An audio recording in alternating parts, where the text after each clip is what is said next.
ਪਹਿਲਾਂ ਦੁੱਧ ਅਸੀਂ 20 25 ਲੀਟਰ ਪਲੱਸ ਸੀਗਾ, ਅੱਜ ਉਹ ਕਿਲੋ ਵੀ ਨਹੀਂ ਰਿਹਾ ਸਾਡੇ ਪਸ਼ੂਆਂ ਥੱਲੇ। ਇਹ ਸਿਰਫ ਡੋਲਣਾ ਪੈਣਾ ਸਾਨੂੰ, ਅਸੀਂ ਸਾਫ਼ ਕਰ ਰਹੇ ਹਾਂ, ਸਾਡੇ ਪਸ਼ੂਆਂ ਥਣ ਨਾ ਖਰਾਬ ਹੋਣ। ਦੇਖ ਸਕਦੇ ਹੋ ਤੁਸੀਂ ਗਲਾਸ ਦੁੱਧ ਆ ਰਿਹਾ ਪਸ਼ੂਆਂ ਦੇ, ਜਿਹੜੇ 25 30 ਲੀਟਰ ਪਲੱਸ ਦੁੱਧ ਵਾਲੇ ਪਸ਼ੂ ਆ। ਨਹਾਈ ਸੀਗੀ ਪਿੰਡ ਵਿੱਚ, ਪਰ ਇੰਨਾ ਨੁਕਸਾਨ ਨਹੀਂ ਸੀ ਹੋਇਆ ਪਹਿਲਾਂ। ਹੁਣ ਜ਼ਿਆਦਾ ਨੁਕਸਾਨ ਐਕਤੀ ਇਸ ਵਾਰ ਤਾਂ ਅਸੀਂ ਆਰਥਿਕ ਪੱਖੋਂ ਇੰਨੇ ਕੁ ਟੁੱਟ ਗਏ ਕਿ ਅਸੀਂ ਗਲਾਂ 'ਚ ਰੱਸੇ ਪਾਉਣ ਨੂੰ ਮਜਬੂਰ ਹੋਏ ਪਏ ਹਾਂ। ਪੰਜਾਬ ਗੌਰਮੈਂਟ ਸਾਨੂੰ ਮਾਰਦੀ ਆ, ਉਦੋਂ ਗਾਹਾਂ ਸਾਡੀ ਕਿਸਮਤ ਹੀ ਸਾਨੂੰ ਮਾਰਨ ਲੱਗ ਗਈ। ਵੈਕਸੀਨੇਸ਼ਨ ਨਹੀਂ ਹੋਈ, ਇਹ ਕਹਿੰਦੇ ਆ ਡਾਕਟਰ ਸਾਹਿਬ ਕਹਿੰਦੇ, ਡਿਪਟੀ ਸਾਹਿਬ ਵੀ ਕਹਿੰਦੇ ਵੀ ਸੈਂਪਲ ਫੇਲ ਹੋ ਗਏ। ਇਹ ਕਹਿੰਦੇ ਜੀ ਇੱਕ ਸੈਂਟਰ ਦੀ ਇਹ ਇੱਕ ਉਹ ਆ ਪਾਲਿਸੀ ਆ ਜਿਹੜੀ ਵੈਕਸੀਨੇਸ਼ਨ ਆਉਂਦੀ ਆ, ਜੇ ਸੈਂਟਰ ਦੀ ਆ ਇਹ ਫਿਰ ਪੰਜਾਬ ਸਰਕਾਰ ਨੂੰ ਵੀ ਚਾਹੀਦਾ ਸੀਗਾ। ਹੱਥ 'ਚ ਗੁਟਕੇ ਸਾਹਿਬ ਫੜ ਕੇ ਕੈਪਟਨ ਸਾਹਿਬ ਵਾਅਦੇ ਕਰ ਲੈਂਦੇ ਆ, ਮੈਂ ਕਰੂੰ ਮੈਂ ਬਾਹ ਕਰੂੰ। ਹੁਣ ਕਸੂਰ ਸਾਡਾ ਕਿਸਾਨਾਂ ਦਾ ਕੀ ਕਸੂਰ ਆ, ਮਰਤਾ ਸੀ ਰਹੇ ਆ। ਅਕਸਰ ਅਸੀਂ ਪਿੰਡਾਂ ਦੇ ਵਿੱਚ ਜਾਂਦੇ ਹਾਂ ਤਾਂ ਵੇਖਦੇ ਹਾਂ ਕਿ ਪਿੰਡਾਂ ਦੇ ਲੋਕ ਖੇਤੀਬਾੜੀ ਕਰਦੇ ਹੋਏ ਨਜ਼ਰ ਆਉਂਦੇ ਨੇ। ਖੇਤੀਬਾੜੀ ਇੱਕ ਉਹਨਾਂ ਦਾ ਅਜਿਹਾ ਮਾਧਿਅਮ ਹੈ ਜਿਸ ਦੇ ਨਾਲ ਉਹ ਘਰ ਆਪਣੇ ਰੋਟੀ ਪਕਾ ਕੇ ਖਾ ਸਕਦੇ ਨੇ, ਪਰ ਕਈ ਅਜਿਹੇ ਪਿੰਡ ਵੀ ਨੇ ਜਿਨ੍ਹਾਂ ਦੇ ਵਿੱਚ ਬਿਮਾਰੀਆਂ ਹੋਣ ਲੱਗ ਪੈਂਦੀਆਂ ਨੇ। ਕਈ ਉਹਨਾਂ ਦੇ ਜਿਨ੍ਹਾਂ ਨੂੰ ਉਹ ਆਪਣੇ ਪੁੱਤਰ ਦੇ ਵਾਂਗ ਪਾਲਦੇ ਆ, ਯਾਨੀ ਕਿ ਉਹਨਾਂ ਦੇ ਪਸ਼ੂ ਉਹ ਵੀ ਮਰ ਜਾਂਦੇ ਨੇ। ਸੋ ਅਜਿਹੀ ਜਦੋਂ ਮੌਤ ਹੁੰਦੀ ਇੱਕ ਘਰ ਦੇ ਵਿੱਚ, ਜਿਨ੍ਹਾਂ ਨੂੰ ਤੁਸੀਂ ਆਪਣੇ ਬੱਚਿਆਂ ਵਾਂਗ ਰੱਖਿਆ ਹੁੰਦਾ, ਪਾਲਿਆ ਹੁੰਦਾ, ਜਾਂ ਉਹ ਤੁਹਾਨੂੰ ਕਿਤੇ ਨਾ ਕਿਤੇ ਕਮਾਈ ਦਾ ਸਾਧਨ ਬਣਦੇ ਨੇ, ਸੋ ਆਰਥਿਕ ਪੰਗੋਂ ਵੀ ਲੋਕ ਜਿਹੜੇ ਆ ਉਹ ਕਮਜ਼ੋਰ ਹੋਣਾ ਸ਼ੁਰੂ ਹੋ ਜਾਂਦੇ ਆ, ਪਰ ਇਸ ਦੇ ਨਾਲ ਹੰਝੂ ਵੀ ਅੱਖਾਂ ਦੇ ਵਿੱਚ ਭਰਨੇ ਸ਼ੁਰੂ ਹੋ ਜਾਂਦੇ ਆ। ਸੋ ਅਜਿਹੀ ਕਹਾਵਤ ਇੱਕ ਪਿੰਡ ਦੇ ਵਿੱਚ, ਬੇਰ ਕਲਾਂ ਪਿੰਡ ਦੇ ਵਿੱਚ ਅਸੀਂ ਮੌਜੂਦ ਹਾਂ, ਜਿੱਥੇ ਇੱਕ ਨਹੀਂ ਬਲਕਿ ਬਹੁਤ ਜਾਨਵਰ ਜਿਹੜੇ ਨੇ, ਡੰਗਰ ਜਿਹੜੇ ਨੇ, ਉਹ ਮਰ ਚੁੱਕੇ ਹੋਏ ਨੇ। ਸੋ ਪਿੰਡ ਵਾਸੀਆਂ ਦੇ ਅੱਖਾਂ ਜਿੱਥੇ ਇੱਕ ਪਾਸੇ ਨਮ ਨੇ, ਉੱਥੇ ਆਰਥਿਕ ਪੱਖੋਂ ਵੀ ਬੇਹੱਦ ਕਮਜ਼ੋਰ ਹੁੰਦੇ ਹੋਏ ਨਜ਼ਰ ਆ ਰਹੇ ਨੇ। ਪਿੰਡ ਵਾਸੀਆਂ ਨਾਲ ਗੱਲਬਾਤ ਵੀ ਕਰਾਂਗੇ, ਕਿਉਂਕਿ ਇਹ ਮੁੱਦਾ ਜਿਹੜਾ ਹੈ ਇਹ ਸੋਸ਼ਲ ਮੀਡੀਆ ਦੇ ਉੱਤੇ ਵੀ ਕਾਫੀ ਵੀਡੀਓਜ਼ ਵਿੱਚ ਵਾਇਰਲ ਹੋਇਆ ਹੈ। ਸੋ ਇਹਨਾਂ ਕੋਲ ਜਾਣਦੇ ਹਾਂ ਇਹ ਕਦ ਤੋਂ ਸ਼ੁਰੂ ਹੋਈ ਬਿਮਾਰੀ, ਕਿਸ ਤਰੀਕੇ ਦੇ ਨਾਲ ਫੈਲੀ ਤੇ ਹੁਣ ਕੀ ਚੱਲ ਰਿਹਾ। ਸਾਡਾ ਪਿੰਡ ਬੇਰ ਕਲਾਂ, ਤਹਿਸੀਲ ਪੈਲ, ਜ਼ਿਲ੍ਹਾ ਲੁਧਿਆਣਾ। ਇਹ ਮੈਮ ਪਿਛਲੇ 9-10 ਦਿਨਾਂ ਤੋਂ ਇਹ ਸਾਡੇ ਪਿੰਡ ਮੂੰਹ ਖੋੜ ਦੀ ਬਿਮਾਰੀ ਇੰਨੀ ਕੁ ਵੱਧ ਗਈ ਕਿ ਟੋਟਲੀ ਪਿੰਡ ਦੇ ਵਿੱਚ ਇਕੱਲੇ ਘਰ ਪਸ਼ੂ ਖੜੇ ਨੇ ਬਿਮਾਰ। ਤੇ ਇਹ ਬਿਮਾਰੀ ਦੇ ਲੱਛਣ ਨੇਗੇ ਜਿਹੜੇ, ਪਹਿਲਾਂ ਤਾਂ ਇੱਕਦਮ ਹੀ ਪਸ਼ੂ ਨੂੰ ਬੁਖਾਰ ਹੁੰਦਾ ਬਹੁਤ ਤੇਜ਼, ਨਾਲ ਪੈਰਾਂ ਤੋਂ ਲੰਗ ਮਾਰਨ ਲੱਗ ਜਾਂਦਾ ਪਸ਼ੂ, ਤੇ ਮੂੰਹ ਦੇ ਵਿੱਚ ਉਹਦੇ ਸਾਲੇ ਹੋ ਜਾਂਦੇ ਆ, ਮੂੰਹ ਦੇ ਵਿੱਚੋਂ ਪਾਣੀ ਡਿੱਗਣ ਲੱਗ ਜਾਂਦਾ, ਨਾ ਤਾਂ ਉਹ ਕੁਝ ਖਾ ਸਕਦਾ। ਜੇ ਉਹ ਕੁਝ ਖਾਊ ਤਾਂ ਉਹ ਢਿੱਡ ਭਰੂ।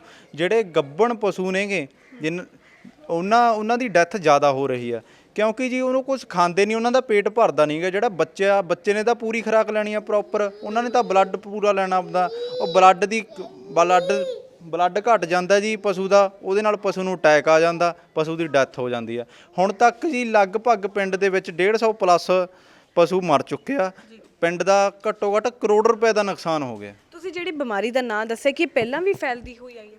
ਮੈਡਮ ਪਹਿਲਾਂ ਸਿਆਣੇ ਬਜ਼ੁਰਗ ਦੱਸਦੇ ਆ ਵੀ 12-13 ਸਾਲ ਪਹਿਲਾਂ ਆਈ ਸੀਗੀ ਪਿੰਡ ਵਿੱਚ, ਪਰ ਇੰਨਾ ਨੁਕਸਾਨ ਨਹੀਂ ਸੀ ਹੋਇਆ ਪਹਿਲਾਂ। ਹੁਣ ਜ਼ਿਆਦਾ ਨੁਕਸਾਨ ਐਕਤੀ ਇਸ ਵਾਰ ਤਾਂ ਅਸੀਂ ਆਰਥਿਕ ਪੱਖੋਂ ਇੰਨੇ ਕੁ ਟੁੱਟ ਗਏ ਕਿ ਅਸੀਂ ਗਲਾਂ 'ਚ ਰੱਸੇ ਪਾਉਣ ਨੂੰ ਮਜਬੂਰ ਹੋਏ ਪਏ ਹਾਂ।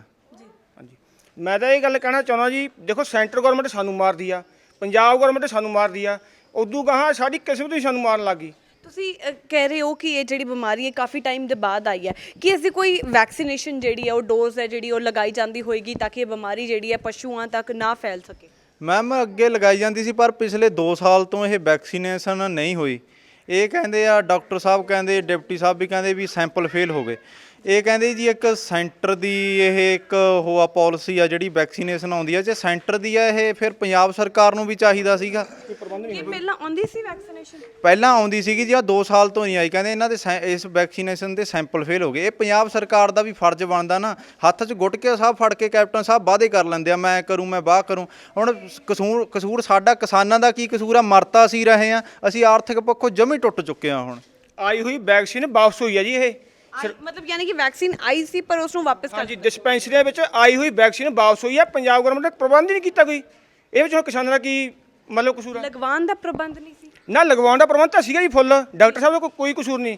ਇਹ ਕਹਿੰਦੇ ਸੈਂਟਰ ਗੌਰਮੈਂਟ ਨੇ ਵਾਪਸ ਲੈ ਲਈ ਵੈਕਸੀਨ ਸੀ ਜਿਹੜੀ। ਇਹ ਜਦੋਂ ਜੀ ਲੈਬ 'ਚੋਂ ਕੋਈ ਵੀ ਵੈਕਸੀਨ ਨਿਕਲਦੀ ਹੈ ਜਾਂ ਕੋਈ ਦਵਾਈ ਨਿਕਲਦੀ ਹੈ, ਉਹ ਟੈਸਟ ਹੋ ਕੇ ਨਿਕਲਦੀ ਆ ਨਾ।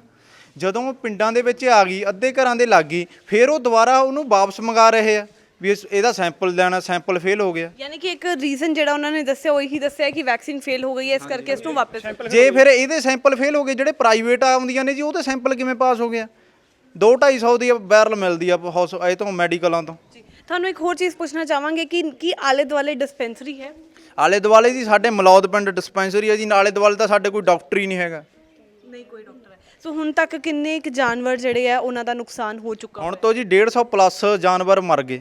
ਨਾ ਸਾਨੂੰ ਕੋਈ ਮੁਆਵਜ਼ੇ ਦੀ ਕੋਈ ਉਮੀਦ ਆ ਜੀ, ਨਾ ਕੋਈ ਹੰਮ ਵੀ ਭਰ ਕੇ ਗਿਆ। ਕੱਲ MLA ਸਾਹਿਬ ਆਏ ਨੇ, ਉਹ ਕਹਿ ਕੇ ਗਏ ਨੇਗੇ ਵੀ ਆਹ ਲਿਸਟ ਬਣਾ ਕੇ ਦੇ ਦਿਓ, ਮੈਂ CM ਸਾਹਿਬ ਨਾਲ ਗੱਲ ਕरूँ। ਕੋਈ ਐਮਰਜੈਂਸੀ ਫੰਡ ਦੇ ਵਿੱਚੋਂ ਕੋਈ ਦਵਾਈਆਂ ਹੀ ਦੇ ਜਾਂਦੇ ਤਾਂ ਜੋ ਸਾਡਾ ਫਾਇਦਾ ਹੋ ਜਾਂਦਾ। ਡਾਇਰੈਕਟਰ ਨਾਲ ਵੀ ਅਸੀਂ ਗੱਲ ਕਰਦੇ ਹੋਏ ਦੇਖਿਆ ਇੱਕ ਉਹਨਾਂ ਨੇ ਵੀ ਕਿਹਾ ਕਿ ਵੈਕਸੀਨ ਆਏਗੀ, ਵੈਕਸੀਨ ਆਉਣ ਤੋਂ ਬਾਅਦ ਕੀ ਹੁਣ ਥੋੜੀ ਹਾਲਤ ਠੀਕ ਨੇ? ਹਾਂਜੀ ਮੈਮ ਹੁਣ ਥੋੜਾ ਫਰਕ ਹੈ ਜੀ ਵੈਕਸੀਨ ਆਉਣ ਤੋਂ ਬਾਅਦ, ਪਰ ਗਵਰਨਮੈਂਟ ਦੀ ਵੈਕਸੀਨ ਇੱਕ ਦਿਨ ਹੀ, ਸਾਨੂੰ ਸ਼ਾਇਦ 2 ਦਿਨ ਆਈ ਆ। ਉਹ ਤੋਂ ਬਾਅਦ ਪ੍ਰਾਈਵੇਟ ਆ ਰਹੀ ਹੈ ਜੀ, ਜਾਂ ਜਿੱਦਾਂ ਹੁਣ ਖਾਲਸਾ ਏਡ ਵਾਲੇ ਸਾਡੇ ਕੋਲ ਅੱਜ ਆ ਕੇ ਗਏ, ਉਹਨਾਂ ਦੀ ਦਵਾਈ ਸਾਡੇ ਕੋਲ ਪਹੁੰਚ ਗਈ ਆ। ਹੋਰ ਵੀ ਲਿਸਟ ਦਿੱਤੀ ਆ ਉਹਨਾਂ ਦੀ, ਉਹ ਵੀ ਸ਼ਾਮ ਤੱਕ ਕਹਿੰਦੇ ਤੁਹਾਡੇ ਕੋਲ ਅਸੀਂ ਦੇ ਕੇ ਜਾਵਾਂਗੇ। ਬਾਕੀ ਇੱਕ ਮੰਗਿਆਲ ਤੋਂ ਰਵੀ ਵੀਰ ਸੀਗਾ, ਉਹਨੇ ਆਪਾਂ ਨੂੰ 3 ਦਿਨ ਦਵਾਈ ਪ੍ਰੋਵਾਈਡ ਕਰਾਈ ਹੈ ਜੀ। ਗਵਰਨਮੈਂਟ ਤਾਂ ਜੀ ਬਸ ਮਾਰ ਰਹੀ ਹੈ ਇੱਕ ਲੋਕਾਂ ਨੂੰ। ਯਾਨੀ ਕਿ ਜੋ ਕਿਹਾ ਗਿਆ ਸੀਗਾ ਡਾਇਰੈਕਟਰ ਵੱਲੋਂ ਕਿ ਤੁਹਾਨੂੰ ਜਿਹੜੀ ਵੈਕਸੀਨੇਸ਼ਨ ਹੈ ਉਹ ਦਿੱਤੀ ਜਾਏਗੀ, ਉਹ ਨਹੀਂ ਦੇ ਪਾਏ।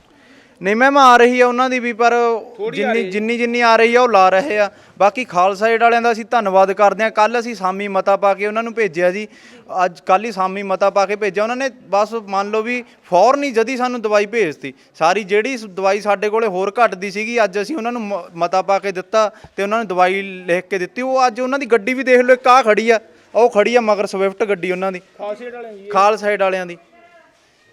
ਉਹ ਦਵਾਈ ਲੈਣ ਹੁਣ ਲੁਧਿਆਣੇ ਨੂੰ ਗਏ ਹੋਏ ਆ ਜੀ। ਉਹ ਸਾਰੀ ਦਵਾਈ ਅੱਜ ਸਾਨੂੰ ਮੁਹੱਈਆ ਕਰਾ ਕੇ ਜਾਣਗੇ ਤਾਂ ਜੋ ਵੀ ਸਾਡਾ ਆਰਥਿਕ ਪੱਖੋਂ ਅਸੀਂ ਹੋਰ ਨਾ ਟੁੱਟ ਸਕੀਏ। ਜੀ ਬਿਲਕੁਲ, ਜਿਸ ਤਰੀਕੇ ਨਾਲ ਮੈਂ ਪਹਿਲਾਂ ਵੀ ਗੱਲ ਕੀਤੀ ਹੈ, ਕਿਉਂਕਿ ਇੱਕ ਜਿਹੜੀ ਅਸੀਂ ਪਸ਼ੂ ਪਾਲਦੇ ਹਾਂ ਉਹ ਸਾਨੂੰ ਆਰਥਿਕ ਪੱਖੋਂ ਵੀ ਮਜ਼ਬੂਤ ਕਰਦਾ ਹੈ ਤੇ ਦੂਸਰੇ ਪਾਸੇ ਕਿਤੇ ਨਾ ਕਿਤੇ ਸਾਨੂੰ ਪ੍ਰੇਮ ਪਿਆਰ ਵੀ ਬਹੁਤ ਪੈਦਾ ਹੁੰਦਾ। ਅਸੀਂ ਜੀ ਬੱਚਿਆਂ ਵਾਂਗੂ ਪਾਲਦੇ ਹਾਂ ਪਸ਼ੂ। ਐਡਾ ਕੁ ਹੁੰਦਾ ਜਦੋਂ ਅਸੀਂ ਬੱਚਿਆਂ ਵਾਂਗੂ ਪਾਲਦੇ ਹਾਂ। ਸਾਡੇ ਘਰਾਂ ਦੇ ਵਿੱਚ ਤਾਂ ਹੁਣ ਰੋਟੀ ਨਹੀਂ ਬਣ ਰਹੀ ਪੂਰੇ ਪਿੰਡ ਦੇ। ਜਦੋਂ ਜੀ ਸਾਡੀਆਂ ਅੱਖਾਂ ਦੇ ਸਾਹਮਣੇ ਕੋਈ ਪਸ਼ੂ ਮਰਦਾ, ਸਾਡੇ ਦਿਲ ਤੋਂ ਪੁੱਛ ਕੇ ਦੇਖੋ ਸਾਡਾ ਬੁਰਾ ਹਾਲ ਹੋ ਜਾਂਦਾ। ਇੱਕ ਅਸੀਂ ਬਸ ਮਨ ਖੜਾਉਂਦੇ ਆ ਵੀ ਕਿਤੇ ਜੇ ਅਸੀਂ ਮਨ ਖਰਾਬ ਕਰਦੇ ਹਾਂ ਘਰ ਦੇ ਨਾ ਕੋ ਹੋ ਜਾਣ, ਘਰ ਦੇ ਸਾਨੂੰ ਹੌਸਲਾ ਦਿੰਦੇ ਆ, ਬਸ ਐਂ ਇੱਕ ਦੂਜੇ ਨੂੰ ਹੌਸਲਾ ਦੇਈ ਜਾਣਾ। ਪਰ ਦੁਖੀ ਅਸੀਂ ਸਾਰੇ ਹੀ ਆ ਜੀ। ਮਰਦੇ ਵੀ ਤੜਫ ਕੇ ਜੀ, ਬੁਰੀ ਹਾਲਤ ਨਾਲ ਮਰਦੇ ਨੇ। ਇਹ ਨਹੀਂ ਹੈ ਵੀ ਅਟੈਕ ਨਾਲ ਮਰ ਗਏ, 10 ਦਿਨ ਦੇ ਵਿੱਚ ਬੁਰੀ ਤੜਫ ਕੇ ਮਰਦੇ, ਬੁਰੀ ਹਾਲਤ ਨਾਲ। ਇਹ ਸੋ ਜੇਕਰ ਦੇਖਿਆ ਜਾਵੇ ਤਾਂ ਕਿੰਨੇ ਕੁ ਰੁਪਇਆਂ ਦਾ ਨੁਕਸਾਨ ਹੋ ਜਾਂਦਾ ਹੈ, ਕਿਉਂਕਿ ਬਹੁਤ ਮਹਿੰਗੇ ਆਉਂਦੇ ਆ ਜੇਕਰ ਜਾਨਵਰ ਵੀ ਤੁਸੀਂ ਖਰੀਦ। ਜਿਹੜੀ ਜੀ ਗਊ ਆ ਗਾਂ, ਉਹਦੀ ਕੀਮਤ 50 ਤੋਂ 70 ਹਜ਼ਾਰ ਆ, 50,000 ਤੋਂ 70 ਹਜ਼ਾਰ ਵਧੀਆ ਗਊ ਦੀ। ਜਿਹੜੀ ਮੱਝ ਆ ਜੀ 80,000 ਤੋਂ ਲੱਖ ਰੁਪਏ ਦੀ ਆ। ਹੁਣ ਤੱਕ ਜੀ 150 ਤੋਂ ਪਲੱਸ ਪਸ਼ੂ ਮਰ ਗਏ। ਤੁਸੀਂ ਐਂ ਦੇਖ ਲਓ ਵੀ ਕਰੋੜ ਰੁਪਏ ਤੋਂ ਉੱਤੇ ਪਿੰਡ ਦਾ ਨੁਕਸਾਨ ਹੋ ਗਿਆ। ਕਿੱਥੇ ਕਿਸਾਨ ਭਰਵਾਈ ਕਰ ਦੂ? ਅਸੀਂ ਤਾਂ ਪਹਿਲਾਂ ਸਾਡੀਆਂ ਫਸਲਾਂ ਨਹੀਂ ਵਿਕ ਰਹੀਆਂ, ਅਸੀਂ ਦਿੱਲੀ ਬੈਠੇ ਆ। ਤੁਸੀਂ ਐਂ ਦੇਖ ਲਓ ਪਿਛਲੇ ਸਾਲ ਲੋਕਡਾਊਨ ਹੋਇਆ, ਹਰੇਕ ਵਰਗ ਨੇ ਰੁਪਈਆ ਕਮਾਇਆ, ਹਰੇਕ ਵਪਾਰੀ ਨੇ ਆਪਦੇ ਰੇਟ ਆਪਦੀ ਮਨਮਰਜ਼ੀ ਨਾਲ ਲਾਏ। ਪਰ ਇੱਕ ਇਕੱਲਾ ਕਿਸਾਨ ਦਾ ਦੁੱਧ ਸੀਗਾ ਜਿਹੜਾ 72 ਰੁਪਏ ਤੋਂ 62 ਰੁਪਏ ਹੋਇਆ। ਸੋ ਯਾਨੀ ਕਿ ਵੈਕਸੀਨੇਸ਼ਨ ਆਂਦੀ ਪਈ ਹੈ ਪਰ ਪੂਰੀ ਨਹੀਂ ਪੈ ਰਹੀ ਜਾਂ ਸਾਰਿਆਂ ਨੂੰ ਮਿਲ ਨਹੀਂ ਪਾ ਰਹੀ, ਜਾਂ ਜਦੋਂ ਨੁਕਸਾਨ ਹੋ ਗਿਆ ਉਸ ਤੋਂ ਬਾਅਦ ਜਿਹੜੀ ਉਹ ਆ ਰਹੀ ਹੈ ਵੈਕਸੀਨੇਸ਼ਨ।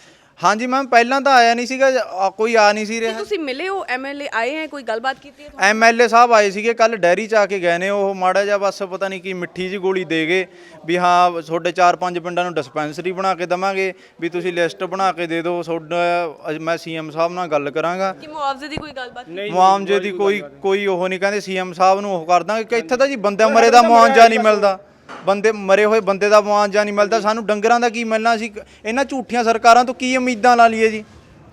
ਇਹਦਾ ਮਤਲਬ ਇਹ ਜ਼ਮੀਰ ਮਰ ਗਈ ਸਾਡੇ MLA ਤਾਂ। ਸਾਡਾ ਜਿਹੜਾ MLA ਲਖਵੀਰ ਸਿੰਘ ਲੱਖਾ ਦੀ ਜ਼ਮੀਰ ਮਰੀ ਹੋਈ ਆ। ਕੀ ਕਰੀਏ?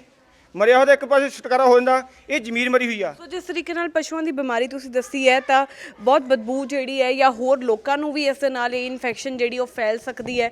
ਕਿਸ ਤਰੀਕੇ ਨਾਲ ਧਿਆਨ ਰੱਖਿਆ ਜਾਂਦਾ ਹੈ? ਕਿੱਥੇ ਤੁਸੀਂ ਇਹਨਾਂ ਦੀ ਬੋਡੀਜ਼ ਨੂੰ ਲੈ ਕੇ ਜਾਂਦੇ ਹੋ, ਡਿਸਪੋਜ਼ ਆਫ ਕਰਦੇ ਹੋ? ਮੈਮ ਅਸੀਂ ਹੱਡਾ ਰੋੜੀ ਦੇ ਵਿੱਚ ਲੈ ਕੇ ਜਾਂਦੇ ਹਾਂ ਜਿੰਨੇ ਪਸ਼ੂਆਂ ਦੀ ਡੈਥ ਹੋ ਜਾਂਦੀ ਆ। ਪਹਿਲਾਂ 100 ਤੋਂ ਉੱਪਰ ਪਲੱਸ ਜਦੋਂ ਪਸ਼ੂ ਮਰੇ ਆ, ਪੰਚਾਇਤ ਵਾਲਿਆਂ ਨੇ 4 ਟੋਏ ਪਟਾਏ 20-20 ਫੁੱਟ ਡੂੰਘੇ, ਉਹਦੇ ਵਿੱਚ 20-20 25-25 ਗਾਈਆਂ ਸੁੱਟ ਕੇ ਵਿੱਚ ਨੂਣ ਪਾ ਕੇ ਉਹ ਦੱਬੀਆਂ, ਤਾਂ ਜੋ ਵੀ ਉਧਰੋਂ ਮੈਮ ਹਵਾ ਆਉਂਦੀ ਆ ਜਦੋਂ ਸਮੈਲ ਬਹੁਤ ਆਉਂਦੀ ਸੀ ਪਿੰਡ 'ਚੋਂ। ਫਿਰ ਹੁਣ 4 ਟੋਏ ਪਟਾਏ, 4 ਊਂ ਪਟਾ ਕੇ ਰੱਖੇ ਹੋਏ ਆ। ਜਿਹੜੇ ਪਸ਼ੂ ਮਰਦੇ ਆ ਹੁਣ ਤੁਸੀਂ ਜਾ ਕੇ ਦੇਖ ਲਓ 19 ਪਸ਼ੂ ਉੱਥੇ ਹੋਰ ਪਏ ਆ। ਡੇਲੀ ਤੁਸੀਂ ਐਂ ਦੇਖ ਲਓ ਵੀ 10 ਦੀ ਐਵਰੇਜ ਪੈ ਹੀ ਰਹੀ ਆ ਮਰਨ ਵਾਲੇ ਪਸ਼ੂਆਂ ਦੀ। ਜੇਕਰ ਡੇਲੀ ਦੁੱਧ ਦੀ ਐਵਰੇਜ ਕੱਢੀਏ, ਕਿਉਂਕਿ ਇਸ ਦੇ ਨਾਲ ਆਰਥਿਕ ਪੱਖ ਜਿਸ ਤਰ੍ਹਾਂ ਮੈਂ ਕਿਹਾ ਜੁੜਿਆ ਹੋਇਆ ਵਾ, ਸੋ ਦੁੱਧ ਦੀ ਕਾਫੀ ਜ਼ਿਆਦਾ ਇੱਥੋਂ ਦੀ ਚੋਣਾ ਨਿਕਲਦੀ। ਅਸੀਂ ਕਿੰਨਾ ਕੁ ਹੁਣ ਦੁੱਧ ਜਿਹੜਾ ਹੋ ਰਿਹਾ ਚੁੱਕਾ? ਜਿਹੜੀ ਜੀ ਸਾਡੀ ਬੇਰਕਾ ਦੀ ਡੈਰੀ ਆ, ਉਹ ਬੇਰਕਾ ਮਿਲਕ ਪਲਾਂਟ 'ਚ ਦੂਜੇ ਨੰਬਰ ਤੇ ਸੀ ਦੁੱਧ ਪ੍ਰਾਪਤੀ ਮੁਕਾਬਲੇ 'ਚ। ਹੁਣ ਸਾਡੇ ਪਿੰਡ ਤੁਸੀਂ ਸੱਚ ਨਹੀਂ ਮੰਨਣਾ ਵੀ ਬਸ 2 ਕੁਆਂਟਲ ਮਸਾਂ ਦੁੱਧ ਹੋਊਗਾ। 200 ਲੀਟਰ ਹੋਊਗਾ ਜੀ ਬਸ ਹੁਣ। 200 ਲੀਟਰ ਦੁੱਧ। ਜਿਹਦੇ ਕੋਲੇ 100 ਲੀਟਰ ਦੁੱਧ ਸੀਗਾ ਕਿਸਾਨ ਕੋਲੇ, ਉਹ ਅੱਜ ਸੁੱਕੇ ਦੁੱਧ ਦੀ ਚਾਹ ਕਰਦਾ। ਦੁੱਧ ਕੀ ਲੈਣਾ? ਜੇ 100 ਲੀਟਰ ਸੀਗਾ ਫਾਰਮ ਦੇ ਵਿੱਚ ਦੁੱਧ, ਉਹ ਅੱਜ ਸੁੱਕੇ ਦੁੱਧ ਦੀ ਚਾਹ ਕਰਨ ਨੂੰ ਆਪ ਮਜਬੂਰ ਆ। ਮੇਰਾ 20 ਲੀਟਰ ਦੁੱਧ ਪੈਂਦਾ ਸੀਗਾ ਜੀ, ਹੁਣ ਇੱਕ ਗਲਾਸ ਵੀ ਦੁੱਧ ਦਾ ਨਹੀਂ ਹੈਗਾ ਘਰ। ਬਾਕੀਆਂ ਜਿਹੜੇ ਪਸ਼ੂ ਨੇ ਉਹ ਵੀ ਬਿਮਾਰ ਪਏ ਨੇ। ਬਿਮਾਰ ਨੇ ਜੀ, ਇਹ ਤਾਂ ਲਾਗ ਦੀ ਬਿਮਾਰੀ ਆ। ਜਦੋਂ ਇੱਕ ਪਸ਼ੂ ਬਿਮਾਰ ਹੋ ਗਿਆ ਆਟੋਮੈਟਿਕਲੀ ਸਾਰੇ ਪਸ਼ੂ ਬਿਮਾਰ ਹੁੰਦੇ ਹੀ ਹੁੰਦੇ ਆ। ਰੌਲਾ ਪਾਇਆ ਜੀ, ਹੁਣ ਬਿਮਾਰੀ ਆਲੇ ਪਿੰਡ ਵਿੱਚ ਫੈਲ ਗਈ, ਸਾਡੀ ਕਿਸੇ ਨੇ ਸੁਣੀ ਨਹੀਂ। ਹੁਣ ਡਾਕਟਰ ਕਦੇ ਉੱਧਰ ਨੂੰ ਪਾ ਦੇਣੇ, ਕਦੇ ਉੱਧਰ ਨੂੰ ਪਾ ਦੇ, ਕੀ ਕਰੀਏ ਹੁਣ? ਆਲੇ ਸਾਡੇ ਸਾਰੇ ਇਲਾਕੇ ਵਿੱਚ ਬਿਮਾਰੀ ਫੈਲ ਚੁੱਕੀ ਹੈ ਜੀ। ਇਹ ਘਰ ਕਰ ਗਈ, ਹੁਣ ਇਹ ਔਖੀ ਕੰਟਰੋਲ ਆਊਗੀ। ਕਰੋਨਾ ਵਾਂਗੂ ਹੋਇਆ ਜੀ ਕੰਮ ਹੁਣ ਇਹਦਾ। ਪੂਰੇ ਪਿੰਡ ਦੇ ਵਿੱਚ ਜੀ 500 ਤੋਂ ਪਲੱਸ ਪਸ਼ੂ ਬਿਮਾਰ ਖੜੇ ਨੇ ਪੂਰੇ ਪਿੰਡ ਦੇ ਵਿੱਚ। ਸਾਡੇ ਪਿੰਡ ਦਾ ਮੇਨ ਕਿੱਤਾ ਹੀ ਦੁੱਧ ਦਾ ਜੀ। ਅਸੀਂ ਦੁੱਧ ਦੇ ਸਿਰ ਤੇ ਹੀ ਸਾਡੇ ਘਰ-ਬਾਰ ਚੱਲਦੇ ਆ। ਫਸਲਵਾੜੀ ਦੇ ਤਾਂ 6 ਮਹੀਨੇ ਬਾਅਦ ਰੁਪਈਏ ਆਉਣੇ ਆ। ਮਸ਼ਹੂਰ ਪਸ਼ੂ ਸਾਡਾ ਜਿਹੜਾ ਪਿੰਡ ਹੈ ਜੀ, ਇਹ ਪੂਰਾ ਫੁੱਲ ਮਸ਼ਹੂਰ ਸੀ, ਮਤਲਬ ਦੁੱਧ ਦੇ ਵਿੱਚ ਇਹੋ ਜਿਹੀ ਗੱਲ ਨਹੀਂ ਸੀ। 100-150 ਪਲੱਸ ਮੈਡਮ ਪਸ਼ੂ ਹਲੇ ਵੀ ਆਪਣੇ ਪਿੰਡ ਦੇ ਵਿੱਚ ਸੀਰੀਅਸ ਆ, ਜੋ ਜਾਨੀ ਕਿ ਹੁਣ ਅਸੀਂ ਡੇਲੀ ਜਾਂਦੇ ਆ ਡਾਕਟਰਾਂ ਨਾਲ ਦਵਾਈ ਵਗੈਰਾ ਲਗਵਾ ਕੇ ਆਉਂਦੇ ਆ। 100 ਤੋਂ 150 ਪਲੱਸ ਹਲੇ ਵੀ ਪਸ਼ੂ ਸੀਰੀਅਸ ਨੇ, ਬਹੁਤ ਜ਼ਿਆਦਾ ਨੇ ਜਿਹੜੇ। ਸੋ ਇਹ ਤੁਸੀਂ ਇਹਨਾਂ ਦੀਆਂ ਗੱਲਾਂ ਸੁਣੀਆਂ ਕਿ ਕਿਸ ਤਰੀਕੇ ਦੇ ਨਾਲ, ਕਿਉਂਕਿ ਅੱਖਾਂ ਸਾਹਮਣੇ ਜੇਕਰ ਕੋਈ ਵੀ ਪਸ਼ੂ ਵੀ ਮਰਦਾ ਹੈ ਤਾਂ ਉਹ ਵੀ ਜਦੋਂ ਉਸ ਦੀ ਮੌਤ ਬੜੀ ਦੁਖਦਾਈ ਹੁੰਦੀ ਹੈ, ਦਿਲ ਨੂੰ ਵੀ ਜੋੜ ਕੇ ਰੱਖ ਦਿੰਦੀ ਹੈ। ਪਰ ਜਿਨ੍ਹਾਂ ਦੇ 4-4 5-5 ਪਸ਼ੂ ਮਰੇ ਆ, ਆਓ ਉਹਨਾਂ ਨਾਲ ਵੀ ਗੱਲਬਾਤ ਕਰਦੇ ਹਾਂ ਕਿ ਕੀ ਹੋਇਆ, ਕਿਉਂ ਇਹ ਬਿਮਾਰੀ ਇੰਨੀ ਜ਼ਿਆਦਾ ਜਿਹੜੀ ਉਹ ਫੈਲ ਚੁੱਕੀ ਹੈ। ਪਹਿਲਾਂ ਵੀ ਪਤਾ ਲੱਗ ਗਿਆ ਕਿ ਸਰਕਾਰ ਨੇ ਇਸ ਦੇ ਉੱਤੇ ਧਿਆਨ ਨਹੀਂ ਦਿੱਤਾ, ਤਾਂ ਇਹ ਬਿਮਾਰੀ ਜਿਹੜੀ ਉਹ ਪੂਰੇ ਪਾਸੇ ਫੈਲ ਚੁੱਕੀ ਹੈ। ਪਰ ਜਿਨ੍ਹਾਂ ਦਾ ਨੁਕਸਾਨ ਹੋਇਆ ਉਹਨਾਂ ਨਾਲ ਵੀ ਆਓ ਗੱਲਬਾਤ ਕਰਦੇ ਹਾਂ।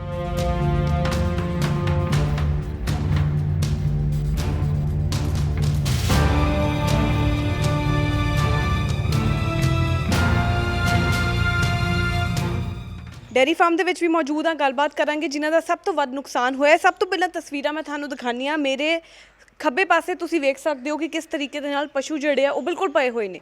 ਪਰ ਜੇਕਰ ਮੈਂ ਆਪਣੇ ਸੱਜੇ ਪਾਸੇ ਦੀ ਗੱਲ ਕਰਾਂ ਤਾਂ ਇਹ ਪੂਰਾ ਪਾਸਾ ਜਿਹੜਾ ਹੈ ਇਹ ਖਾਲੀ ਹੋ ਚੁੱਕਾ ਹੋਇਆ, ਇਹ ਸੁਨਸਾਨ ਹੋ ਚੁੱਕਾ ਹੋਇਆ। ਗੁਰਪ੍ਰੀਤ ਨਾਲ ਵੀ ਗੱਲਬਾਤ ਕਰਾਂਗੇ ਜਿਨ੍ਹਾਂ ਦਾ ਇਹ ਡੇਅਰੀ ਫਾਰਮ ਹੈ। ਕਿੰਨੇ ਕੁ ਪਸ਼ੂ ਜਿਹੜੇ ਆ ਤੁਹਾਡੇ ਉਹ ਇਹਨਾਂ ਦਿਨਾਂ ਦੇ ਵਿੱਚ ਬਿਮਾਰੀ ਕਰਕੇ ਮਰ ਚੁੱਕੇ ਹੋਏ ਨੇ? ਮੈਮ ਸਾਡੇ ਕੋਲ ਟੋਟਲ 15 ਪਸ਼ੂ ਸੀ ਜੀ, ਜਿਨ੍ਹਾਂ ਦੇ ਵਿੱਚੋਂ ਸਾਡੇ 7 ਪਸ਼ੂ ਮਰ ਚੁੱਕੇ ਨੇ। 7 ਪਸ਼ੂ ਮਰ 7 ਪਸ਼ੂ ਮਰ ਚੁੱਕੇ ਨੇ, 6 ਤਾਂ ਇੱਕ ਦਿਨ ਦੇ ਵਿੱਚ ਮਰ ਚੁੱਕੇ ਸੀ। 6 ਇੱਕ ਦਿਨ ਦੇ ਵਿੱਚ ਤੇ ਇੱਕ ਦਿਨ ਦੇ ਵਿੱਚ 6 ਪਸ਼ੂ ਮਰੇ ਸੀ ਤੇ 7ਵਾਂ ਪਸ਼ੂ ਦੂਸਰੇ ਦਿਨ ਮਰਿਆ ਸੀ ਜੀ।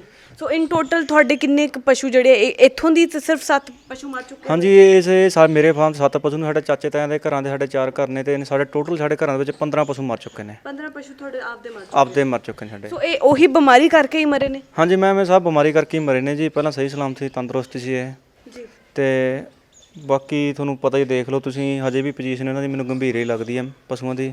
ਹਜੇ ਵੀ ਸਹੀ ਤਰ੍ਹਾਂ ਪ੍ਰੋਪਰ ਠੀਕ ਨਹੀਂ ਹੋਏ ਜੀ। ਜੀ, ਅਸੀਂ ਵੀ ਤੁਹਾਡੇ ਨਾਲ ਵੀ ਗੱਲਬਾਤ ਕਰਕੇ ਪਤਾ ਲੱਗੇ ਸਾਈਡ ਪੂਰੀ ਜਿਹੜੀ ਹੈ ਉਹ ਪਸ਼ੂਆਂ ਨਾਲ ਭਰੀ ਹੋਈ ਸੀ। ਹਾਂਜੀ ਮੈਮ, ਸਾਹਿਬ ਬਿਲਕੁਲ ਭਰੀ ਹੈ ਤੇ ਬੱਸੀ ਬੰਨ੍ਹਣ ਨੂੰ ਜਗ੍ਹਾ ਨਹੀਂ ਸੀਗੀ। ਮਤਲਬ ਸਾਨੂੰ ਗੁੰਜਾਇਸ਼ ਨਹੀਂ ਵੀ ਹੋ ਲਿਆ ਕੇ ਡੰਗਰ ਬੰਨ੍ਹ ਸਕਦੇ ਆ। ਤੇ ਅੱਜ ਦੇਖ ਲਓ ਤੁਸੀਂ, ਬਿਲਕੁਲ ਇੱਥੇ ਸਾਫ਼ ਪਿਆ ਰੜਾ। ਗੁਰਪ੍ਰੀਤ, ਕਿੰਨਾ ਕੁ ਦੁੱਧ ਜਿਹੜਾ ਉਹ ਤੁਹਾਡੇ ਇਹ ਪਸ਼ੂ ਜਿਹੜੇ ਆ ਉਹ ਦੇ ਦਿੰਦੇ ਸੀਗੇ ਤੇ ਹੁਣ ਕਿੰਨਾ ਕੁ? ਮੈਮ ਅਸੀਂ ਇੱਕ ਟਾਈਮ ਦਾ 60 ਤੋਂ 65 ਲੀਟਰ ਦੁੱਧ ਪਾਉਂਦੇ ਸੀ ਜੀ, ਜਿਹੜਾ ਕਿ ਹੁਣ ਸਾਡੇ ਮਤਲਬ ਸਾਨੂੰ ਡੇਅਰੀ 'ਚੋਂ ਮੁੱਲ ਲੈਣ ਵਾਲਾ ਕੰਮ ਹੋਇਆ ਪਿਆ ਜੀ। ਮਤਲਬ ਮੁੱਲ ਹੈ ਜੀ, ਥਾਣਾ ਡੰਗਰ ਦੁੱਧ ਹੈ ਨਹੀਂ ਕਿਸੇ ਲਈ ਹੁਣ ਇਸ ਟਾਈਮ। ਰਿਸ਼ਤੇਦਾਰੀ 'ਚ ਦੁੱਧ ਸਾਨੂੰ ਦੇ ਕੇ ਜਾਂਦੇ ਨੇ ਖਾਣ ਪੀਣ ਨੂੰ ਜੋਗਾ, ਤੇ ਦੁੱਧ ਤਾਂ ਬਿਲਕੁਲ ਹੈ ਨਹੀਂ ਹੁਣ। ਦੁੱਧ ਬਿਲਕੁਲ ਨਹੀਂ ਜੀ। ਹੁਣ ਪਰ ਦੁੱਧ ਨਹੀਂ ਹੈਗਾ ਜੀ, ਪੈਸਾ ਨਹੀਂ ਆਉਂਦਾ। ਤਾਂ ਪੈਸਾ ਨਹੀਂ ਹੈਗਾ ਤਾਂ ਬਿਮਾਰੀ ਦਵਾਈ ਤੇ ਬੂਟੀ ਤੇ ਜੋ ਵੀ ਹੈਗਾ ਮੈਡੀਸਨ। ਦਵਾਈ ਕਿਸ ਤਰੀਕੇ ਦੇ ਨਾਲ ਆ ਰਹੀ ਹੈ? ਦਵਾਈ ਮੈਮ ਹੁਣ ਸਾਨੂੰ ਅੱਜ ਖਾਲਸਾ ਏਡ ਵੱਲੋਂ ਵੀ ਦਵਾਈ ਪ੍ਰੋਵਾਈਡ ਕਰਾਈ ਗਈ ਹੈ। ਉਹਨਾਂ ਦਾ ਅਸੀਂ ਤਹਿ ਦਿਲੋਂ ਧੰਨਵਾਦ ਕਰਦੇ ਹਾਂ ਜੀ। ਵਿੱਚ 2-3 ਦਾਨੀ ਸੱਜਣ ਹੋਰ ਵੀ ਨੇ ਜਿਨ੍ਹਾਂ ਸਾਨੂੰ ਦਵਾਈ ਪ੍ਰੋਵਾਈਡ ਕਰਵਾਈ ਹੈ ਜੀ, ਉਹਨਾਂ ਦਾ ਵੀ ਤਹਿ ਦਿਲੋਂ ਧੰਨਵਾਦ ਕਰਦੇ ਹਾਂ ਅਸੀਂ। ਤੇ ਅੱਜ ਤੇ ਖਾਲਸਾ ਏਡ ਵੱਲੋਂ ਜਿਹੜੀ ਦਵਾਈ ਦੀ ਹੋਰ ਮੈਡੀਸਨ ਦੀ ਕਮੀ ਸੀ ਉਹ ਵੀ ਸਾਨੂੰ ਅੱਜ ਭਰੋਸਾ ਦਵਾ ਕੇ ਸਰਕਾਰ ਵੱਲੋਂ ਜਿਹੜੀ ਵੈਕਸੀਨ ਆਈ ਹੈ ਕਿ ਉਸ ਨਾਲ ਕੁਝ ਫਰਕ ਪਿਆ ਤੁਹਾਡੇ ਜਾਨਵਰਾਂ ਨੂੰ? ਸਰਕਾਰ ਵੱਲੋਂ ਤਾਂ ਮੈਮ ਵੈਕਸੀਨ ਜਿਹੜੀ ਅਸਲੀ ਜਿਹੜੇ ਕਿਵੇਂ ਨਾਰਮਲ ਪਸ਼ੂ ਰੁਕਿਆ ਤਾਂ ਉਹ ਉੱਥੇ ਤਾਂ ਕੰਮ ਕਰ ਰਹੇ ਨੇ। ਜਿਹੜੇ ਪਸ਼ੂ ਜ਼ਿਆਦਾ ਸੀਰੀਅਸ ਨੇ ਉਹਨਾਂ ਤੇ ਥੋੜ੍ਹਾ ਜਿਹਾ ਫਿਰ ਆਪਦੇ ਵੱਲੋਂ ਥੋੜ੍ਹੀ ਜ਼ਿਆਦਾ ਮੈਡੀਸਨ ਮਹਿੰਗੀ ਜਿਹੜੀ ਹੋਰ ਨੇ ਹਾਈ ਪਾਵਰ ਉਹ ਯੂਜ਼ ਕਰਨੇ ਪੈਂਦੇ ਜੀ। ਸੋ ਕਿੰਨੇ ਕੁ ਤੱਕ ਦੀ ਇਹ ਜਿਹੜੀ ਦਵਾਈਆਂ ਇਹ ਆ ਜਾਂਦੀਆਂ ਨੇ? ਕਿੰਨਾ ਕੁ ਖਰਚਾ ਇਹਨਾਂ ਦਵਾਈਆਂ? ਮੈਮ ਦਵਾਈ ਤੇ ਪੈਂਦਾ ਮੇਰੇ ਹਿਸਾਬ ਨਾਲ ਡੇਲੀ ਇੱਕ ਪਸ਼ੂ ਤੋਂ 500-700 ਰੁਪਈਆ ਡੇਲੀ ਖਰਚਾ ਹੋ ਜਾਂਦਾ ਜੀ। ਬਾਕੀ ਜੇ ਡਾਕਟਰ ਤੇ ਡਿਪੈਂਡ ਆ, ਜੇ ਉਹ ਕਹੇ ਜਾਂ ਇੰਜੈਕਸ਼ਨ ਵਗੈਰਾ ਜੋ ਵੀ ਲਿਖਦੇ ਨੇ ਤਾਂ ਉਸ ਤਰ੍ਹਾਂ ਖਰਚਾ ਹੋਰ ਵੱਧ ਜਾਂਦਾ ਜੀ। ਸੋ ਪਿਛਲੇ ਦਿਨਾਂ ਦੀ ਗੱਲ ਕਰੀਏ, ਕਿੰਨਾ ਕੁ ਖਰਚਾ ਤੁਹਾਡਾ ਹੋ ਚੁੱਕਾ ਇਸ ਬਿਮਾਰੀ ਦੇ ਉੱਤੇ? ਬਿਮਾਰੀ ਤਾਂ ਮੈਮ ਦੇਖ ਲਓ ਤੁਸੀਂ 10 ਦਿਨ ਦੇ ਕਰੀਬ ਹੋ ਗਿਆ ਡੰਗਰਾਂ ਪਸ਼ੂ ਸਾਰਿਆਂ ਨੂੰ ਖੜਿਆਂ ਨੂੰ। ਤੁਸੀਂ ਲਾ ਲਓ ਹਿਸਾਬ ਵੀ 25 ਤੋਂ 30 ਹਜ਼ਾਰ ਰੁਪਏ ਮੇਰੇ ਹਿਸਾਬ ਨਾਲ ਮੈਡੀਸਨ ਸਾਡੀ ਆ ਚੁੱਕੀ ਹੈ ਜੀ। ਜਿਨ੍ਹਾਂ ਦੇ ਅਸੀਂ ਮੈਡੀਸਨ ਦੇਣੇ ਨੇ ਹਾਲੇ ਤੱਕ। ਮੈਡੀਕਲ ਦੇ ਜੋ ਡਾਕਟਰ ਦੇ ਲੈਦਾ ਨੇ, ਜੋ ਪ੍ਰਾਈਵੇਟ ਦੇ ਪਹਿਲਾਂ ਆ ਰਹੇ ਸੀ ਉਹਨਾਂ ਦੇ ਵੱਖਰਾ ਖੜੇ ਨੇ ਜੀ। ਉਹਨਾਂ ਦੇ ਅਲੱਗ ਨੇ? ਉਹਨਾਂ ਦੀ ਫੀਸ ਅਲੱਗ ਤੋਂ ਹੈ ਜੀ। ਉਹਨਾਂ ਦੀ ਫੀਸ ਅਲੱਗ ਤੋਂ। ਸੋ ਤੁਸੀਂ ਇਹ ਡੇਅਰੀ ਫਾਰਮ ਦੇਖ ਚੁੱਕੇ ਹੋ, ਗੱਲਬਾਤ ਵੀ ਅਸੀਂ ਕਰ ਲਈ ਹੋਈ ਹੈ। ਦਵਾਈਆਂ ਵੀ ਇੱਥੇ ਮੌਜੂਦ ਨੇ, ਭਰ ਕੇ ਲਿਫਾਫੇ ਜਿਹੜੇ ਉੱਥੇ ਪਏ ਹੋਏ ਨੇ ਤਾਂ ਕਿ ਗਾਂ ਨੂੰ ਇਹ ਦਵਾਈਆਂ ਜਿਹੜੀਆਂ ਉਹ ਦਵਾਈ ਦਾ ਸਕਣ। ਆ ਵੇਖ ਸਕਦੇ ਹੋ ਮੇਰੇ ਪਿੱਛੇ ਤੁਸੀਂ, ਢੇਰ ਲੱਗਿਆ ਹੋਇਆ ਹੈ ਦਵਾਈਆਂ ਦਾ, ਜਿਹੜੇ ਕਿ ਪਸ਼ੂਆਂ ਨੂੰ ਦਵਾਈ ਜਾਂਦੇ ਹੈ ਤਾਂ ਕਿ ਕਿਸੇ ਤਰੀਕੇ ਨਾਲ ਉਹਨਾਂ ਦੀ ਜਾਨ ਜਿਹੜੀ ਹੈ ਉਹ ਬਚ ਸਕੇ। ਸੋ ਇਹਨੇ ਭਰ ਕੇ ਥੈਲੇ ਜਿਹੜੇ ਨੇ ਉਹ ਦਵਾਈਆਂ ਦੇ ਤੁਸੀਂ ਇਸ ਪਿੰਡ ਦੇ ਵਿੱਚ ਵੇਖ ਸਕਦੇ ਹੋ, ਜਿੱਥੇ ਲੋਕ ਹਜੇ ਤੱਕ ਪਰੇਸ਼ਾਨ ਹੈ ਕਿਉਂਕਿ ਬਿਮਾਰੀ ਜੋ ਹੈ ਉਹ ਫੈਲ ਚੁੱਕੀ ਹੋਈ ਹੈ। ਬਿਮਾਰੀ ਹਜੇ ਵੀ ਠੀਕ ਨਹੀਂ ਹੋਈ ਹੈ। ਆਓ ਅੱਗੇ ਵੀ ਚੱਲਦੇ ਹਾਂ, ਹੋਰ ਜਾਣਕਾਰੀ ਲੈਂਦੇ ਹਾਂ, ਡਾਇਰੈਕਟਰ ਸਾਹਿਬ ਨਾਲ ਵੀ ਗੱਲਬਾਤ ਕਰਦੇ ਹਾਂ ਕਿ ਕੀ ਸਰਕਾਰ ਸੁਣਵਾਈ ਕਰੇਗੀ ਕਦੀ।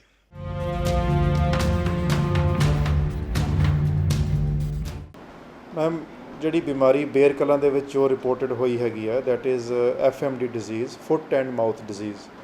ਜਿਵੇਂ ਕਿ ਨਾਮ ਤੋਂ it is very much clear ਕਿ ਫੁੱਟ ਐਂਡ ਮਾਊਥ ਮਤਲਬ ਪੈਰ ਅਤੇ ਮੂੰਹ ਅਤੇ ਖੁਰ ਦੀ ਬਿਮਾਰੀ ਹੈ। ਮੂੰਹ ਦੇ ਉੱਤੇ ਸਭ ਤੋਂ ਪਹਿਲਾਂ ਜਿਹੜੇ ਲੀਜਨਸ ਆਉਂਦੇ ਨੇ, ਜੋ ਸਿੰਪਟਮਸ ਆਉਂਦੇ ਆ, ਅਲਾਮਤਾਂ ਆਉਂਦੀਆਂ ਨੇ, ਉਹ ਜਾਨਵਰ ਪਹਿਲਾਂ ਬਿਮਾਰ ਹੁੰਦਾ ਹੈਗਾ। ਉਸ ਤੋਂ ਬਾਅਦ ਫਿਰ ਉਹਦੇ ਪੈਰਾਂ 'ਤੇ ਛਾਲੇ ਹੁੰਦੇ ਆ ਔਰ ਮੂੰਹ 'ਤੇ ਛਾਲੇ ਹੁੰਦੇ ਆ। ਤਾਂ ਮੂੰਹ 'ਤੇ ਜਿਹੜੇ ਛਾਲੇ ਹੁੰਦੇ ਹੈਗੇ ਆ, ਜੀਭ ਦੇ ਉੱਤੇ ਬੇਸਿਕਲੀ ਛਾਲੇ ਹੁੰਦੇ ਆ। ਜਦੋਂ ਛਾਲਾ ਫਟ ਜਾਂਦਾ ਹੈਗਾ, ਜਾਨਵਰ ਪੱਠੇ ਖਾਣੋਂ ਛੱਡ ਦਿੰਦਾ। ਉਸ ਤੋਂ ਬਾਅਦ ਉਹਦੇ ਜਾਨਵਰ ਦੇ ਅਡਰ ਦੇ ਉੱਤੇ ਛਾਲੇ ਹੋ ਜਾਂਦੇ ਹੈਗੇ ਆ। ਜਦੋਂ ਜਾਨਵਰ ਖਾਣਾ ਛੱਡ ਜਾਏਗਾ, ਉਸ ਨੂੰ ਬੁਖਾਰ ਦੇ ਕਾਰਨ ਉਹਦੀ ਭੁੱਖ ਵੀ ਮਰੇਗੀ। ਜਦੋਂ ਭੁੱਖ ਮਰੇਗੀ ਤਾਂ ਉਦੋਂ ਜਿਹੜੀਆਂ ਸੈਕੰਡਰੀ ਇਨਫੈਕਸ਼ਨਸ ਹੈਗੀਆਂ ਨੇ ਉਹ ਵੀ ਉਹਨੂੰ ਆਉਣਗੀਆਂ। It is a viral disease. ਇਹ ਫੈਲਦੀ ਹੈਗੀ ਹੈ ਇੱਕ ਦੂਜੇ ਦੇ ਕੰਟੈਕਟ ਦੇ ਨਾਲ, ਜਿਸ ਤਰ੍ਹਾਂ ਆਮ ਵਾਇਰਲ ਡਿਜ਼ੀਜ਼ਸ ਫੈਲਦੀਆਂ ਹੈਗੀਆਂ ਨੇ। ਸਰ ਅੰਕੜਾ ਕਿੰਨਾ ਕੁ ਹੋ ਚੁੱਕਾ ਹੋਇਆ ਹੈ? ਕਿਉਂਕਿ ਪਿੰਡ ਵਾਸੀਆਂ ਦਾ ਕਹਿਣਾ ਕਿ 150 ਜਿਹੜੇ ਹਜੇ ਤੱਕ ਪਸ਼ੂ ਮਰ ਚੁੱਕੇ ਹੋਏ ਆ, ਪਰ ਤੁਹਾਡਾ ਅੰਕੜਾ ਕੀ ਬੋਲਦਾ? ਸਾਡੇ ਕੋਲ ਕੱਲ੍ਹ ਤੱਕ 600 ਜਾਨਵਰਾਂ ਦਾ ਟ੍ਰੀਟਮੈਂਟ ਹੋਇਆ ਹੈਗਾ, ਜਿਸ ਦੇ ਵਿੱਚੋਂ ਨੰਬਰ ਆਫ ਫਰੈਸ਼ ਕੇਸਿਸ ਜੇ ਆਪਾਂ ਲਗਾਈਏ, ਪਿਛਲੇ ਸੈਚਰਡੇ 31 ਅਗਸਤ ਨੂੰ ਸਾਨੂੰ ਰਿਪੋਰਟ ਆਈ ਸੀਗੀ ਕਿ ਸਾਡੇ ਪਿੰਡ ਦੇ ਵਿੱਚ, ਇਸ ਬੇਰ ਕਲਾਂ ਪਿੰਡ ਦੇ ਵਿੱਚ ਜਾਨਵਰ ਬਿਮਾਰ ਹੈ। ਦੀ ਐਨੀਮਲ ਹਸਬੈਂਡਰੀ ਟੀਮ ਵਾਸ pressed into service Saturday, Sunday, ਹੁਣ ਤੱਕ ਅਸੀਂ ਉਹਨਾਂ ਦਾ ਟ੍ਰੀਟਮੈਂਟ ਕਰ ਰਹੇ ਹਾਂ। ਸਾਰੇ ਪਿੰਡ ਨੂੰ ਅਸੀਂ ਜ਼ੋਨਸ ਦੇ ਵਿੱਚ ਡਿਵਾਈਡ ਕਰਕੇ ਵੈਟਨਰੀ ਹੈਲਥ ਕੇਅਰ ਫੈਸਿਲਿਟੀਜ਼, ਜਿਹਦੇ ਵਿੱਚ ਵੈਟਨਰੀ ਡਾਕਟਰ ਹੈ, ਵੈਟਨਰੀ ਫਾਰਮਾਸਿਸਟ, ਵੈਟਨਰੀ ਇੰਸਪੈਕਟਰ, ਇਹ ਸਾਰੇ ਮੌਜੂਦ ਨੇ ਔਰ ਘਰ ਘਰ ਜਾ ਕੇ ਸਰਵੇ ਕਰਕੇ ਟ੍ਰੀਟਮੈਂਟ ਕਰ ਰਹੇ ਹਨ। ਅੱਜ ਜੇ ਟ੍ਰੀਟਮੈਂਟ ਹੋਇਆ ਤਾਂ ਕੱਲ੍ਹ ਨੂੰ ਉਹੀ ਟੀਮ ਉਸੇ ਏਰੀਆ ਦੇ ਵਿੱਚ ਜਾਂਦੀ ਹੈ ਔਰ ਉਹਨਾਂ ਜਾਨਵਰਾਂ ਦਾ ਟ੍ਰੀਟਮੈਂਟ ਕਰਦੀ ਹੈਗੀ ਹੈ।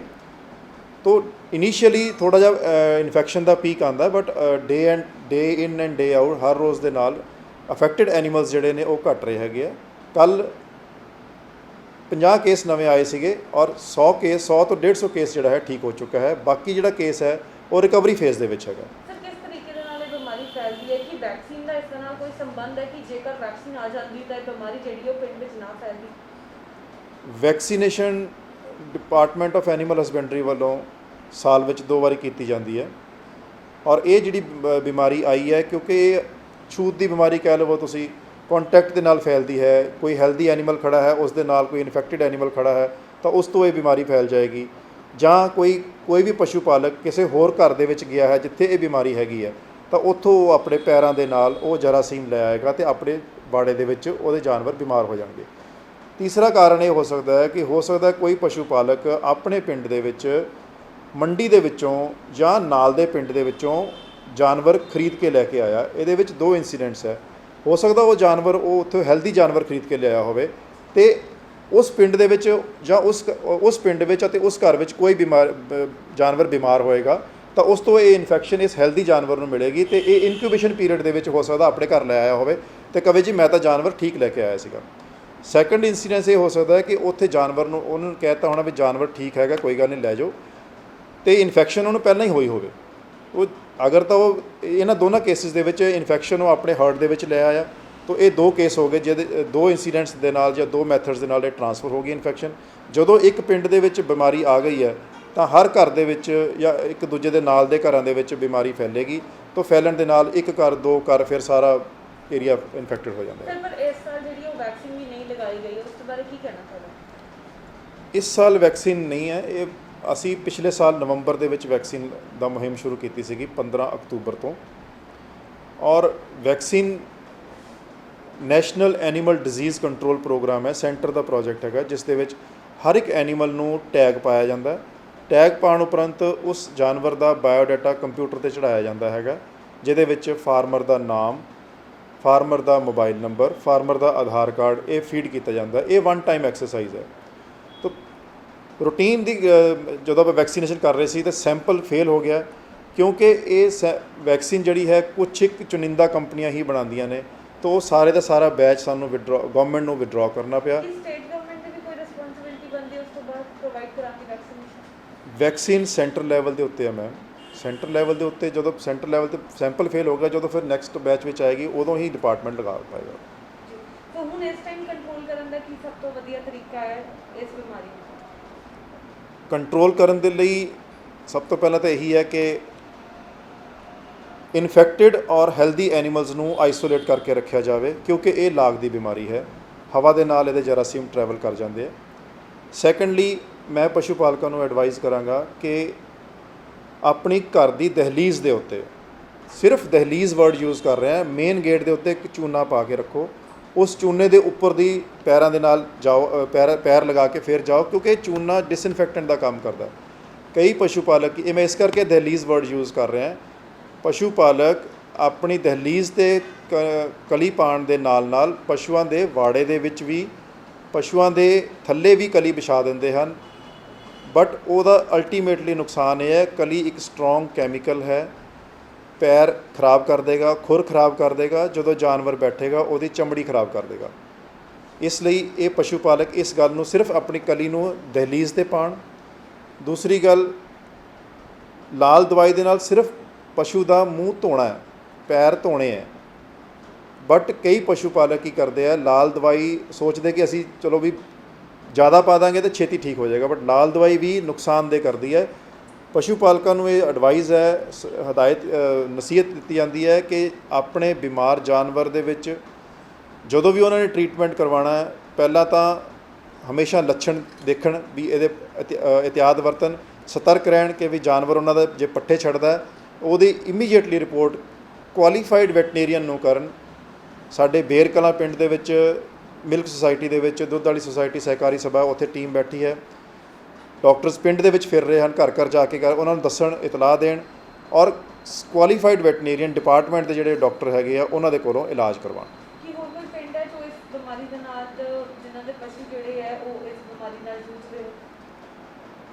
ਬੇਰ ਕਲਾਂ ਦੇ ਵਿੱਚ ਸਥਿਤੀ ਕਾਫੀ ਕੰਟਰੋਲ ਦੇ ਵਿੱਚ ਹੈ। ਹੁਣ ਤੱਕ ਮੈਂ ਪਹਿਲਾਂ ਵੀ ਦੱਸ ਚੁੱਕਿਆ ਹਾਂ, 100-150 ਜਾਨਵਰ ਜਾਂ 200 ਜਾਨਵਰ ਰਿਕਵਰ ਕਰ ਚੁੱਕਿਆ, ਬਾਕੀ ਰਿਕਵਰੀ ਫੇਜ਼ ਦੇ ਵਿੱਚ ਹੈਗਾ। ਹੁਣ ਇਸ ਤੋਂ ਇਲਾਵਾ ਨਾਲ ਦੇ ਪਿੰਡ ਮਲੌਦ ਦੇ ਵਿੱਚ ਕੱਲ੍ਹ ਸਾਨੂੰ ਰਿਪੋਰਟ ਆਈ ਸੀ, ਬਟ ਉੱਥੇ ਅਸੀਂ ਟੀਮ ਭੇਜ ਦਿੱਤੀ ਹੈ, ਉੱਥੇ ਕੋਈ ਮੋਰਟੈਲਿਟੀ ਨਹੀਂ ਹੋਈ ਹੈਗੀ, ਕੋਈ ਵੀ ਜਾਨਵਰ ਉੱਥੇ ਨਹੀਂ ਮਰਿਆ। ਇਸ ਤੋਂ ਇਲਾਵਾ ਪਿੰਡ ਸਿਆੜ ਦੇ ਵਿੱਚ ਕੁਝ ਦਿਨ ਪਹਿਲਾਂ ਸਾਨੂੰ 25 ਜਾਨਵਰ 21 ਜਾਨਵਰਾਂ ਦੀ ਰਿਪੋਰਟ ਮਿਲੀ ਸੀਗੀ, ਉਹਨਾਂ ਦੇ ਵਿੱਚੋਂ ਡੈਥਸ ਨਹੀਂ ਹੋਈਆਂ ਹੈਗੀਆਂ। ਤੇ ਕੱਲ੍ਹ ਫਿਰ ਰਿਪੋਰਟ ਮਿਲੀ ਸੀਗੀ, MLA ਸਾਹਿਬ ਦਾ ਫੋਨ ਆਇਆ ਸੀਗਾ ਕਿ ਸੀਹਾਂ ਦੌਦ ਔਰ ਮਾਲੂ ਦੌਦ ਦੇ ਵਿੱਚ ਕੁਝ ਜਾਨਵਰ ਜਿਹੜੇ ਮੂੰਹ ਖੁਰ ਦੀ ਬਿਮਾਰੀ ਦੇ ਲੱਛਣ ਉਹਨਾਂ 'ਚ ਪਾਏ ਗਏ ਆ। ਮੈਂ ਵੀ ਜਾ ਕੇ ਆਇਆ, ਸਾਡੇ ਜੁਆਇੰਟ ਡਾਇਰੈਕਟਰ ਸਾਹਿਬ ਡਾਕਟਰ ਕੋਚਰ ਚੰਡੀਗੜ੍ਹ ਤੋਂ ਸਪੈਸ਼ਲੀ ਇਸ ਪਰਪਸ ਲਈ ਆਏ ਸੀਗੇ। ਅਸੀਂ ਕੱਲ੍ਹ ਉਹਨਾਂ ਪਿੰਡਾਂ ਦਾ ਦੌਰਾ ਕੀਤਾ, ਅੱਜ ਉਹਨਾਂ ਪਿੰਡਾਂ ਦੇ ਵਿੱਚ ਟੀਮਾਂ ਬਣਾ ਕੇ ਇਲਾਜ ਕੀਤਾ ਜਾ ਰਿਹਾ ਹੈ। ਮੈਂ ਇੱਥੇ ਦੱਸਣਾ ਚਾਹਾਂਗਾ ਕਿ ਪਸ਼ੂ ਪਾਲਣ ਵਿਭਾਗ ਵੱਲੋਂ ਜਾਨਵਰਾਂ ਦੇ ਟਰੀਟਮੈਂਟ ਦੇ ਲਈ ਦਵਾਈਆਂ ਮੁਫਤ ਮੁਹੱਈਆ ਕਰਵਾਈਆਂ ਜਾ ਰਹੀਆਂ ਹਨ। ਇਸ ਤੋਂ ਇਲਾਵਾ ਕੁਝ ਪਿੰਡ ਦੇ ਦਾਨੀ ਸੱਜਣ, ਖਾਲਸਾ ਏਡ ਅਤੇ ਹੋਰ ਪਿੰਡ ਦੇ ਦਾਨੀ ਸੱਜਣ ਜਿਹੜੇ ਨੇ ਉਹ ਵੀ ਅਗਾਂਹ ਵਧੂ ਹੋ ਕੇ ਸਾਨੂੰ ਕੰਟਰੀਬਿਊਟ ਕਰ ਰਹੇ ਹਨ। ਸੋ ਬੀਰ ਕਲਾਂ ਦੇ ਵਿੱਚ ਇਹ ਬਹੁਤ ਵੱਡੀ ਜਿਹੜੀ ਬਿਮਾਰੀ ਹੈ ਇਹ ਜ਼ਰੂਰ ਸਾਹਮਣੇ ਆਈ ਹੈ, ਜਿਸ ਕਰਕੇ ਬਹੁਤ ਲੋਕਾਂ ਦੇ ਪਸ਼ੂ ਪੰਛੀ ਜਿਹੜੇ ਨੇ ਉਹ ਬਿਮਾਰ ਪੈ ਰਹੇ ਨੇ, ਉਸ ਦੇ ਨਾਲ ਮੌਤ ਵੀ ਹੋ ਰਹੀ ਹੈ। ਪਰ ਨਾਲ ਹੀ ਐਨੀਮਲ ਹਸਬੈਂਡਰੀ ਵੱਲੋਂ ਵੀ ਇਹ ਸੂਚਿਤ ਕੀਤਾ ਗਿਆ ਕਿ ਇਹ ਜਿਹੜੀ ਬਿਮਾਰੀ ਹੈ ਇਹ ਹਰ ਸਾਲ ਆਉਂਦੀ ਹੈ, ਤਾਂ ਤੁਹਾਨੂੰ ਵੀ ਬਚਾਅ ਜਿਹੜਾ ਉਹ ਆਪਣੇ ਜਾਨਵਰਾਂ ਦਾ ਰੱਖਣਾ ਪਏਗਾ, ਕਿਉਂਕਿ ਇਹ ਮੂੰਹ ਤੇ ਪੈਰ ਦੀ ਬਿਮਾਰੀ ਹੁੰਦੀ ਹੈ ਜੋ ਕਿ ਇੱਕ ਪਸ਼ੂ ਤੋਂ ਦੂਸਰੇ ਪਸ਼ੂ ਤੱਕ ਫੈਲਦੀ ਹੋਈ ਨਜ਼ਰ ਆਉਂਦੀ ਹੈ। ਸੋ ਇਸ ਨੂੰ ਜੇਕਰ ਤੁਸੀਂ ਬਿਮਾਰ ਪਸ਼ੂ ਨੂੰ ਆਪਣੇ ਬਿਲਕੁਲ ਠੀਕ ਪਸ਼ੂ ਦੇ ਨਾਲ ਰੱਖੋਗੇ ਤਾਂ ਉਹ ਤੁਹਾਡੇ ਲਈ ਵੀ ਨੁਕਸਾਨਦਾਇਕ ਜਿਹੜਾ ਉਹ ਹੋ ਸਕਦਾ ਹੈ। ਕੈਮਰਾਮੈਨ ਪਵਨ ਦੇ ਨਾਲ ਮੈਂ ਸ਼ਿਫਾਲੀ, ਦੈਨਿਕ ਸਵੇਰਾ TV, ਬੀਰ ਕਲਾਂ। ਅਲੀਸ਼ਾ ਬੇਗਮ ਇੱਕ ਔਰਤ ਦਾ ਦੁੱਖ ਇੱਕ ਔਰਤ ਹੀ ਸਮਝ ਸਕਦੀ ਹੈ। ਰੂਹਾਨੀ ਅਤੇ ਕਾਲੀ ਸ਼ਕਤੀਆਂ ਦੀ ਮਾਲਕਨ, ਦੁਨੀਆ ਦਾ ਸਭ ਤੋਂ ਚਮਤਕਾਰੀ ਇਲਮ ਮੇਰੇ ਕੋਲ ਹੈ, ਮੇਰੇ ਕੀਤੇ ਨੂੰ ਕੋਈ ਕੱਟ ਨਹੀਂ ਸਕਦਾ। ਕਾਲਾ ਇਲਮ ਕਰਨਾ ਅਤੇ ਤੋੜਨਾ ਹਰ ਇੱਕ ਦੇ ਵੱਸ ਦੀ ਗੱਲ ਨਹੀਂ। ਪਰੇਸ਼ਾਨੀ ਜਿਵੇਂ ਲਵ ਮੈਰਿਜ, ਪਤੀ ਪਤਨੀ 'ਚ ਝਗੜਾ, ਸੌਤਨ ਦੁਸ਼ਮਣ ਤੋਂ ਛੁਟਕਾਰਾ, ਤਲਾਕ ਕੇਸ, ਬੁਰੇ ਸੁਪਨੇ, ਵਿਦੇਸ਼ ਯਾਤਰਾ, ਬੁਰੀ ਸੰਗਤ ਜਾਂ ਨਸ਼ਾ ਛੁਡਾਉਣਾ, ਬਿਮਾਰੀ 'ਚ ਦਵਾ ਨਾ ਲੱਗਣਾ। ਵਸ਼ੀਕਰਨ ਇੱਕ ਸੱਚਾਈ ਹੈ, ਵਸ਼ੀਕਰਨ ਕਰਵਾਓ, ਮਨ ਚਾਹਾ ਪਿਆਰ ਪਾਓ। ਕੀ ਤੁਹਾਡੀ ਕਿਸਮਤ 'ਚ ਲੋਟਰੀ ਦਾ ਯੋਗ ਹੈ ਜਾਂ ਨਹੀਂ? ਸੱਚਾਈ ਜਾਣੋ। ਲੋਟਰੀ ਨੰਬਰ ਪਾਓ, ਭਾਵੇਂ 649 ਹੋਵੇ ਜਾਂ ਲੋਟੋ ਮੈਕਸ। 11 ਘੰਟੇ 'ਚ ਕਰਵਾਓ ਹਰ ਪਰੇਸ਼ਾਨੀ ਦਾ ਹੱਲ ਘਰ ਬੈਠੇ। ਅਸ਼ਟਾਮ ਪੇਪਰ ਤੇ ਲਿਖ ਕੇ ਲਵੋ ਕੰਮ ਦੀ ਗਾਰੰਟੀ। ਜਾਂ ਕਹਿਣੇ ਤੋਂ ਬਾਹਰ तुरंत संपर्क करो, ਤੁਹਾਡੀ ਹਰ ਗੱਲ ਗੁਪਤ ਰੱਖੀ ਜਾਵੇਗੀ। ਅਲੀਸ਼ਾ ਬੇਗਮ। ਅੱਜ ਪੰਜਾਬ ਦਾ ਨੌਜਵਾਨ ਆਪਣੇ ਆਪ ਨੂੰ ਠੱਗਿਆ ਮਹਿਸੂਸ ਕਰਦਾ ਹੈ। ਕੈਪਟਨ ਅਮਰਿੰਦਰ ਸਿੰਘ ਨੇ ਘਰ ਘਰ ਨੌਕਰੀ ਦੇਣ ਦਾ ਵਾਅਦਾ ਕੀਤਾ, ਪਰ ਨੌਕਰੀ ਕੀ ਦੇਣੀ ਸੀ, ਆਪਣੇ ਹੀ ਮੰਤਰੀਆਂ ਦੇ ਬੱਚਿਆਂ ਨੂੰ ਨੌਕਰੀ ਦੇ ਦਿੱਤੀ।